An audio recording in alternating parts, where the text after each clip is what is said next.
Now, we have learned that the alleged female victim had a protective order in place against the suspect.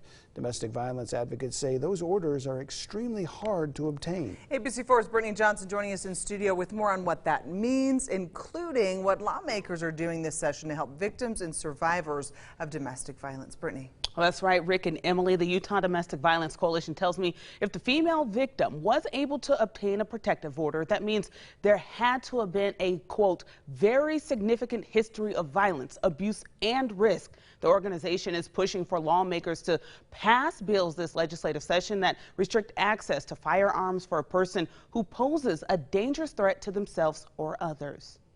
Domestic violence advocates reacting to the news. A woman shot multiple times. Her boyfriend shot and killed. The alleged perpetrator, the woman's ex-husband, according to West Valley City Police. This is now the 6th domestic violence-related death in 2020, tracked by the Utah Domestic Violence Coalition. Oh, it's just another terrible tragedy. And when it happens in front of children, Jen Oxborough says it's a profound trauma, difficult to overcome. We have 80 children per year in Utah who witnessed the murder or attempted murder of their mother by her current or former intimate partner. Police tell ABC4 News the victim in West Valley shooting had a protective order against her ex-husband, which isn't easy to obtain.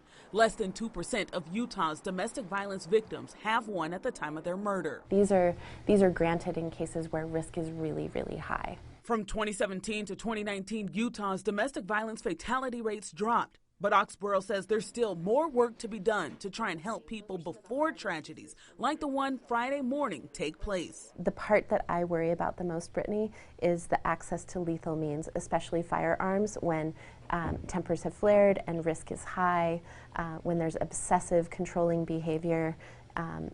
Access to a firearm in those situations is like pouring fuel on a fire. The coalition is tracking a number of gun violence prevention laws this legislative session, including House Bill 229. It would allow a family member or law enforcement to ask a court to temporarily restrain a person from possessing a firearm who poses a dangerous threat to themselves or others. We're not trying to take all the guns away. We're just trying to make sure that people who are in crisis, people who are at the greatest risk, are getting help, that we're interrupting that risk.